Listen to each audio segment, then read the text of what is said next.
আসসালামু আলাইকুম রহমতুল্লাহ বরকাতু। প্রিয় দর্শকবৃন্দ, আজকে নতুন একটি পর্বে আবারও আপনাদের সম্মুখে নতুন একটি বিষয় নিয়ে আপনাদের সম্মুখে আমি উপস্থিত হলাম। প্রিয় দর্শকবৃন্দ, আজকে যে বিষয়ের উপরে আমি কথা বলবো সেই বিষয়টি হলো ইসলামে একটি অত্যন্ত গুরুত্বপূর্ণ একটি বিষয়। আপনারা ঠিকই শুনেছেন, যে বিষয়টি আমি আলোচনা করব এখন, সেই বিষয়টি হলো পিতামাতার হক সম্পর্কে, পিতামাতার অধিকার সম্পর্কে আমি আজকে মূলত আপনাদের সম্মুখে আমি আলোচনা করব। প্রিয় ভাই বোনেরা, এই বিষয়টি আমরা আলোচনা করব কোরআন ও হাদিসের আলোকে। আজকের বিষয়ের প্রতি বিশেষ আকর্ষণ থাকছে যে বিষয়গুলি, যেমন আপনি পিতামাতার সাথে কেমন আচরণ করবেন, আপনি পিতামাতার সাথে কেমন ব্যবহার করবেন, এই সমস্ত বিষয় যদি আপনি জানতে চান, আপনাদের সকলকে বলবো আজকের ভিডিওটি আপনারা সকলে পরিপূর্ণভাবে দেখবেন। ভিডিওটির প্রতি আপনারা সকলে চোখ রাখুন। আজকের পর্ব আকর্ষণীয় হতে চলেছে, আপনারা সকলেই আজকের ভিডিওটি উপভোগ করুন, দেখতে থাকুন। চলুন আমরা এই বিষয়টি কোরআন ও হাদিসের আলোকে জানার চেষ্টা করি। আল্লাহ রাব্বুল আলামিন সূরা লুকমান, আল্লাহ রাব্বুল আলামিন তিনি ইরশাদ করেন, তিনি বলেন ওয়াসাইনাল ইনসানা বিওয়ালিদাই। আল্লাহ রাব্বুল আলামিন তিনি বলেন, আমি মানুষকে ইনসানকে আমি আল্লাহ তাআলা আদেশ করেছি, নির্দেশ দিয়েছি, তারা যেন তাদের পিতামাতার সাথে উত্তম ব্যবহার করে, সৎ ব্যবহার করে। সুবহানাল্লাহ। প্রিয় ভাই বোনেরা, আল্লাহ রাব্বুল আলামিন কোরআনুল কারীমে তিনি জানিয়েছেন, তিনি বলেন ওয়াসাইনাল ইনসান, আমি মানুষকে বিওয়ালিদাই নির্দেশ দিয়েছি, তারা যেন তাদের পিতামাতার সাথে উত্তম ব্যবহার করে, সৎ আচরণ করে, ভালো ব্যবহার করে। এই বার্তা এটা আল্লাহর পক্ষ থেকে। আল্লাহ রাব্বুল আলামিন কোরআনুল কারীমের অন্য একটি আয়াতে আল্লাহ তাআলা জানিয়েছেন, আল্লাহ তাআলা বলেন ওয়াকাযা রাব্বুকা আল্লা তা'বুদু ইল্লা ইয়্যাহ ওয়া বিল ওয়ালিদাইনি ইহসানা। আল্লাহ রাব্বুল আলামিন বলেন ওয়াকাযা রাব্বুকা, তোমাদের রব, তোমাদের আল্লাহ, তোমাদের মালিক, তোমাদের পালনকর্তা, তোমাদের সৃষ্টিকারী আল্লাহ বলেন, আমি তোমাদের রব, আমি আল্লাহ তোমাদেরকে আদেশ করেছি আল্লাহ তা'বুদু ইল্লা ইয়্যাহ, তোমরা আমি আল্লাহর ইবাদত করো, আমি আল্লাহর আনুগত্য করো। ওয়াবিল ওয়ালিদাইন ইহসানা, আর ইবাদত করার পরে তোমরা তোমাদের পিতামাতার সাথে সদাচরণ করো, পিতামাতার সাথে তোমরা ভালো ব্যবহার করো। সুবহানাল্লাহ। আল্লাহ রাব্বুল আলামিন এটা তিনি কোরআনুল কারীমের এই আয়াতের দ্বারা আল্লাহ তাআলা স্পষ্টভাবে জানিয়েছেন।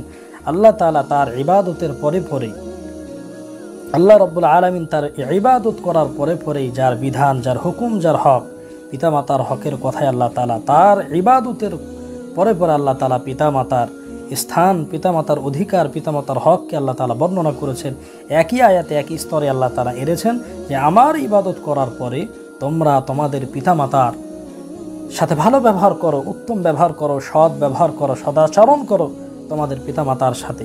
এই নির্দেশ, এই কথা আল্লাহ রাব্বুল আলামিন স্বয়ং স্পষ্টভাবে তিনি কোরআনুল কারীমে আল্লাহ রাব্বুল আলামিন তিনি আমাদেরকে কিন্তু জানিয়েছেন।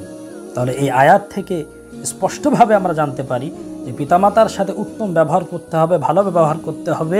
আল্লাহর আনুগত্য করার পরে, আল্লাহর ইবাদতের পরে আল্লাহ তাআলা এই আদেশ, এই নির্দেশ আল্লাহ তাআলা আমাদেরকে দিয়েছেন। কোরআনুল কারীম থেকে এর আয়াতের প্রমাণ আমরা পেলাম।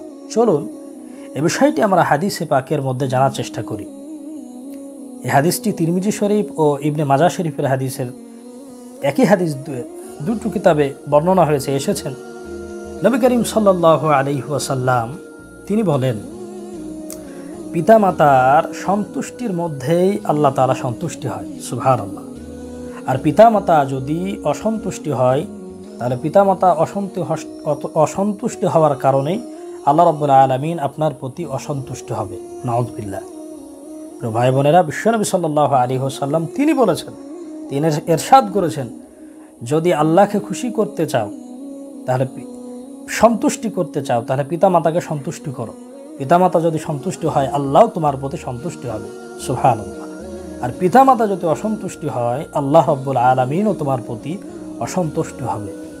আজকে বর্তমান দুনিয়াতে যদি আমরা দেখি, আজকে বর্তমান প্রেক্ষাপটে দুনিয়ার বাস্তবতা যদি আমরা দেখি, কত সন্তান তার পিতামাতার সাথে খারাপ আচরণ করে, কত সন্তান আছে যে পিতামাতার সঙ্গে চোখ রাঙিয়ে দেখে, অভদ্রতার সাথে কথা বলে, পিতামাতাকে গালিগালাজ করে। ও ভাই ও বোনেরা, তোমার পিতামাতা তোমার জন্য কতই না কষ্ট করেছে।